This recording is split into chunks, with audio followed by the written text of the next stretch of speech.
Hello दोस्तों, नमस्कार। आपका स्वागत है आपके अपने YouTube channel target entrance exam पर। और दोस्तों, जैसा कि हम लोग यहाँ पर जो है 2018 के पेपर कर रहे थे, जिसमें हम पार्ट फर्स्ट कर रहे हैं, मतलब पेपर फर्स्ट कर रहे हैं। इसमें हमने जी के क्वेश्चंस कर लिए, हिंदी के कुछ क्वेश्चंस कर लिए, लेकिन हिंदी के कुछ क्वेश्चन बचे हैं, उनकी आज हम प्रैक्टिस करने वाले हैं। ठीक है, आपको पता है कि डेली मतलब 50 क्वेश्चन जो है आपके सामान्य ज्ञान से आते हैं और 50 क्वेश्चन आपके हिंदी से आते हैं पेपर फर्स्ट में। ठीक है, दोनों 100 नंबर के होते हैं, टोटल 200 नंबर का होता है। और एक सही क्वेश्चन करने पर आपको 2 नंबर मिलते हैं, और वहीं पर 1/3 की नेगेटिव मार्किंग भी होती है, जिसको आप बिल्कुल भी यहाँ पर आपको नहीं भूलना है। चलिए क्वेश्चन नंबर 88 से शुरुआत करते हैं, बाकी क्वेश्चन हम कर चुके हैं। जिस समास में पहले या बाद का कोई भी पद प्रधान नहीं होता है उसे क्या कहते हैं, क्या कहते हैं। ठीक है, 88 है यहाँ पर, सभी लोग करते हुए चलेंगे यहाँ पर अच्छे से कि जिस समास में, मतलब आपने समास पढ़ रखे होंगे। ठीक है, नहीं पढ़ रखे तो पढ़ लीजिए, कोई इतनी बड़ी बात नहीं है, अच्छे चैप्टर पढ़ लेंगे आपके समझ में आ जाएगा। तो जिस समास में पहले या बाद, क्या पूछा गया, पहले या बाद का कोई भी पद प्रधान नहीं होता, ध्यान देना, कोई भी पद प्रधान नहीं होता है उसे क्या कहते हैं, बहुब्रीहि तत्पुरुष या फिर कर्मधारय या फिर आपका अव्ययी भाव। तो 88 का ऑप्शन नंबर आपका ए बिल्कुल यहाँ पर सही हो जाता है, बहुब्रीहि। ठीक, क्या कहते हैं इसे, बहुब्रीहि आपका कहते हैं, जिसमें आपका कोई भी जो पहले या बाद का कोई भी पद प्रधान यहाँ पर नहीं होता है, कोई पद प्रधान नहीं होता है। चलिए क्वेश्चन नंबर 89 है, रसराज किस रस को कहा जाता है। ठीक है, रसराज किस रस को कहा जाता है। हमने कहा था पिछली बार आपको रस, अलंकार और कुछ चैप्टर्स ऐसे हैं जिन्हें आपको अच्छे से पढ़ लेना है और फिर इनकी क्वेश्चंस की प्रैक्टिस करनी, कुछ नहीं करना, एक बार अच्छे से पढ़ लीजिए, उसका सिर्फ और सिर्फ आपको क्वेश्चंस की प्रैक्टिस ही करना, जो आपकी उस पर्टिकुलर टॉपिक पे अच्छी पकड़ लाएगी और आप लोग अच्छे से फिर कोई भी वहाँ पर क्वेश्चन आ जाए आप लोग अच्छे से कर लेंगे। तो रसराज किस रस को कहा जाता है, तो श्रृंगार रस जो है हमारा, यहाँ पर श्रृंगार रस है, इसे क्या कहा जाता है, रसराज कहा जाता है। श्रृंगार रस को क्या कहा जाता है, रसराज कहा जाता है। ठीक है, चलिए क्वेश्चन नंबर 90 है। अब श्रृंगार रस को बताने की जरूरत नहीं है, सबको पता है। हर गीतिका के प्रत्येक चरण में कितनी मात्राएं होती हैं। हर गीतिका के प्रत्येक चरण में कितनी मात्राएं होती हैं। ठीक है, तो यहाँ पर 14, 21, 24 या फिर 28। तो हर गीतिका के यहाँ पर पूछा गया कि प्रत्येक चरण में कितनी मात्राएं होती हैं। तो इसके जो प्रत्येक चरण में कितनी, 28 मात्राएं होती हैं। कितनी मात्राएं होती हैं आपका, 28 यहाँ पर मात्राएं होती हैं। ठीक है, 28 मात्रा होती हैं। 16 और 12 मात्रों पर, 16 और 12 मात्रों पर क्या यति होती है। और अगर इसकी बात करूँ मैं हर गीतिका की, तो ये क्या है, एक सममात्रिक छंद है, मतलब कि ये क्या है, मात्रिक सम छंद है। ठीक है, मात्रिक सम यहाँ पर छंद है। चलिए क्वेश्चन नंबर 91 है। ठीक है, ज़्यादा बड़े बड़े चैप्टर नहीं, हम लोगों ने 12th में ये हिंदी में अच्छे से पढ़ रखा है। 12th में जो हम हिंदी पेपर दिए थे हम लोग, तो हमने अच्छे से सारी चीज़ें पढ़ रखी हैं। आपको उन्हीं चीज़ों को एक बार रिवाइज करना है। ठीक है, उन्हीं चीज़ों को एक बार अच्छे से रिवाइज करना है, आपकी पकड़ खुद ब खुद आ जाएगी। फिर जब आप इन क्वेश्चंस को करेंगे तो आप आराम से करते चलें। जितना मैं एक्सप्लेन थोड़ा बहुत कर भी रहा हूँ, इतना भी आपको जरूरत नहीं पड़ेगी, बस क्वेश्चन देखा और टिक कर दिया। लेकिन इससे पहले जरूरी है कि आपको थ्योरेटिकल थोड़ा बहुत जो है आपने पढ़ा होना चाहिए। ठीक है, पढ़ा होना चाहिए। मैं काम से जा रहा हूँ वाक्य में से जो है, ठीक है, से का कारक निम्नलिखित में से कौन है। करण, संप्रदान, संबंध और अधिकरण। और क्वेश्चंस इसी, ठीक, इतने में से क्वेश्चन घूम घूम के आते रहते, कुछ नया नहीं, कुछ भी यहाँ पर नया नहीं होता। आप अभी देखेंगे, हम कोशिश करें कि आपको ज़्यादा से ज़्यादा प्रीवियस के पेपर कराए जाएँ, तब आप देखेंगे क्या सिमिलरिटीज है, आपको अच्छे से पैटर्न का पता लग जाए कि कहाँ से क्वेश्चन ज़्यादा आते हैं, कहाँ से क्वेश्चन कम आते हैं। अपने आप खुद ब खुद आप डिसाइड कर लेंगे और अच्छे से पेपर अपना दे के आएंगे। तो यहाँ पर मैं काम से जा रहा हूँ, मुझसे से का कारक है आपका कौन सा है, ऑप्शन नंबर ए बिल्कुल सही हो जाएगा, करण। ठीक है, क्या हो जाएगा आपका, करण कारक यहाँ पर हो जाएगा। ठीक है, चलिए क्वेश्चन नंबर 92 है, कार्य की निश्चितता तय ना कर पाना। ठीक है, तय ना कर पाना वाक्य के एक शब्द में कह सकते हैं। वाक्य के इस वाक्य के एक शब्द में हम क्या कह सकते हैं, जिसमें क्या है, कार्य की निश्चितता तय ना कर पाना।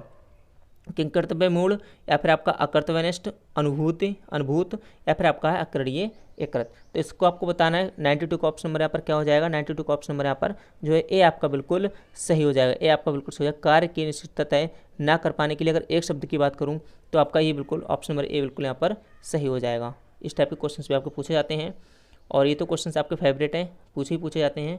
दिए गए शब्दों में शुद्ध बर्तनी वाला शब्द कौन सा है, सर्वोत्तम, संस्कृत, सच्चिदानंद या फिर कीर्ति। कुछ तो आपको देखते पता लग गए होंगे, लेकिन आप लोगों को सही आंसर बताना है यहाँ पर कि सही आंसर यहाँ पर क्या है, और मतलब कि शुद्ध बर्तनी वाला शब्द जो है आपका कौन सा होगा इसमें से। सर्वोत्तम आपको पता है ऐसे नहीं लिखा जाता है, संस्कृत, सांस्कारिक, सच्चिदानंद या फिर कीर्ति। तो इसमें ऑप्शन नंबर आपका सी बिल्कुल सही हो जाएगा। बाकी आपको पता ही है कि कीर्ति में जो आपके छोटे की मात्रा लगता है, सर्वोत्तम आपका आधा लगना है, और संस्कारिक नहीं, सांस्कारिक यहाँ पर होता है। तो यहाँ पर ऑप्शन नंबर आपका सी बिल्कुल यहाँ पर सही हो जाएगा। क्वेश्चन नंबर ये 95, 16 क्वेश्चन आ गया। ओ चलो कोई बात नहीं, यहाँ पर ये क्वेश्चन हमारे क्या हुआ, इसी सेट का पहले का क्वेश्चन आ गया है। चलिए क्वेश्चन नंबर 94 है, निम्नलिखित में से कौन सरस्वती का पर्यायवाची नहीं है। कौन सरस्वती का पर्यायवाची नहीं है, मतलब कि 3 आपके पर्यायवाची हैं, एक नहीं है। इस नहीं है को आपको लोग बहुत ही स्पेशल ध्यान रखना है, इसका नहीं है का, ये हमारा बहुत ही स्पेशल केस है, इसे ध्यान रखो। क्योंकि इसमें होता क्या है, ठीक है, इसमें होता क्या है कि जब नहीं दिया जाता तो जल्दबाजी हम लोग क्या करते हैं, जो सही दिखता है उसको टिक लगाते हैं, चले आते हैं, लेकिन ऐसा नहीं होता है। आपको अच्छे से ध्यान से क्वेश्चन यहाँ पर करने हैं, कोई भी जल्दबाजी नहीं करनी, क्योंकि 1/3 की यहाँ पर क्या है, नेगेटिव मार्किंग भी रखी गई है, जो कि हर साल होती ही होती है। तो निम्नलिखित में से कौन सरस्वती का पर्यायवाची नहीं है पूछा गया, तो 94 का ऑप्शन नंबर आपका डी बिल्कुल सही हो जाएगा। क्या पिनाक यहाँ पर नहीं है, बाकी भारतीय, शारदा, इला, ये हमारे सारे क्या हैं सरस्वती के यहाँ पर पर्यायवाची। तो 94 का ऑप्शन नंबर आपका डी बिल्कुल यहाँ पर सही हो जाएगा। क्वेश्चन नंबर 95 है, निम्नलिखित में से कौन सा शब्द शुद्ध है। इस टाइप के भी आपसे पूछे जाते हैं, कौन सा शब्द शुद्ध है। निश्चल, ठीक है, शशिभूषण, साम्यता है, या फिर आपका प्रतिक्रिया। तो इसमें आपको बताया है कि कौन सा शब्द शुद्ध है, हमें बताना है। तो यहाँ पर निश्चल जो बिल्कुल शुद्ध है, बाकी ये सारे क्या हैं, कुछ ना कुछ कमियाँ, मतलब सारे के सारे क्या हैं, अशुद्ध यहाँ पर हैं। चलिए इसी के साथ देखिए क्वेश्चन नंबर 96 देखते हैं। जो अत्यंत कष्ट से निवारित किया जा सके के लिए निम्नलिखित में से कौन एक शब्द सही है। दुसाध्य, कष्ट साध्य, दुर्निवार्य, आपका अत्कष्ट साध्य। देखिए इस टाइप के तो क्वेश्चन सारे रिसेंटली जब 4-5 क्वेश्चन अभी हमने किए हैं, इन क्वेश्चंस को स्पेशली आप ध्यान दीजिएगा। इस टाइप के क्वेश्चंस पूछे जाते हैं, ठीक है। क्वेश्चंस इधर उधर थोड़े हो सकते हैं, लेकिन पैटर्न ज़्यादातर हमेशा ही रहता है। आप लोग जब खुद प्रीवियस ईयर के इतने सारे पेपर्स करेंगे तो आपको एक आइडिया लग जाएगा अच्छे से। तो 96 का ऑप्शन नंबर आपका ए बिल्कुल यहाँ पर सही हो जाएगा, ठीक है। चलिए क्वेश्चन नंबर 97 है, ठीक है, 100 क्वेश्चन होंगे कंप्लीट। निम्नलिखित में से एक प्रत्यय से किस शब्द का निर्माण होता है, ठीक है। प्रत्यय यहाँ पर पूछा गया, प्रत्यय और उपसर्ग वाला जो पार्ट है ये अच्छे से पढ़ लीजिएगा। मतलब कुछ ही शब्द है, प्रत्यय है, ठीक है, आपका उपसर्ग है, विशेषण है, विशेष्य है, इन्हीं में लोगों को कन्फ्यूजन हो जाता है। लेकिन जब इनको आप एक बार इनका अर्थ समझ लें और उसके बाद इन क्वेश्चंस की प्रैक्टिस करना स्टार्ट कर दें तो आपको बहुत ही आसान सारी चीज़ें लगने लगेंगी। तो यहाँ पर 97 आपसे पूछा गया कि एक प्रत्यय जो है किस शब्द का निर्माण हुआ है। एक प्रत्यय लगकर, मतलब इस शब्द में आपके दिए किसमें से एक प्रत्यय आपका लगा हुआ है। तो लौकिक, कटनी, कहानी या फिर कोशिश। तो यहाँ पर 97 का ऑप्शन नंबर आपका ए बिल्कुल यहाँ पर सही हो जाएगा। लौकिक में क्या प्रत्यय आपका प्रत्यय इक लगा हुआ है, ठीक है, प्रत्यय इक का यहाँ पर यूज किया गया है। चलिए क्वेश्चन नंबर 98 देखते हैं। निम्नलिखित में से किस उपसर्ग, देखिए बताने को एक क्वेश्चन बहुत सारा बता दें, आपको डेफिनेशन बता दें, बहुत सारी चीज़ें बता दें, लेकिन इतना अभी जरूरी नहीं है। हमें आपको ज़्यादा से ज़्यादा प्रीवियस ईयर के पेपर्स कराने, आप खुद ब खुद आइडिया लग जाएगा, क्योंकि अगर एक क्वेश्चन में एक्सप्लेन करेंगे तो काफ़ी टाइम लग जाएगा। तो इससे बेहतर है कि आप लोग एक बार अच्छे चैप्टर को पढ़ लीजिए, एक बार अच्छे से चैप्टर को पढ़ लीजिए, उसके बाद बस प्रैक्टिस और प्रैक्टिस ही यहाँ पर करिएगा, ठीक है। चलिए तो क्वेश्चन नंबर यहाँ पर, निम्नलिखित में से किस उपसर्ग से स्वागत शब्द का निर्माण हुआ। बाकी जितना एक्सप्लेन हम कर सकते हैं कोशिश करें आप लोगों उतना एक्सप्लेन करने की। बाकी आप लोग थ्योरेटिकल पढ़ लीजिए, उसके बाद यहाँ पर अच्छे से आप लोग प्रैक्टिस कर सकते हैं। चलिए क्वेश्चन नंबर, निम्नलिखित में से क्वेश्चन नंबर 98 है उपसर्ग। अब देखिए इसमें उपसर्ग पूछा गया है और ऊपर वाले में क्या पूछा गया था, प्रत्यय पूछा गया था। तो इसी में आपको बताना है सम, शु, स्वा या फिर आपका शा। तो 98 का ऑप्शन नंबर आपको अच्छे से पता है, यहाँ पर बी बिल्कुल सही हो जाएगा, ठीक है, बी बिल्कुल यहाँ पर सही हो जाएगा। चलिए क्वेश्चन नंबर यहाँ पर 99 है, बस शतक लगने वाला है, एक कदम दूर है। चलिए निम्नलिखित में से कौन सबसे भिन्न शब्द है। मतलब भाई पूछा गया कि सबसे अलग इनमें से कौन है। तो रोष, अमरस, तैश या फिर क्रूर, इन चारों में से आपको बताना है कि कौन से 3 शब्द ऐसे जिनका अर्थ एक जैसा है और किसी एक का अर्थ आपका अलग है। कोई एक शब्द आपका अलग है, रोष, अमरस, तैश या फिर क्रूर। 99 का आप लोगों को बताना है। तो देखिए रोष, अमरस, तैश और आपके जो है, ठीक है, तैश और आपका क्या है, क्रूर।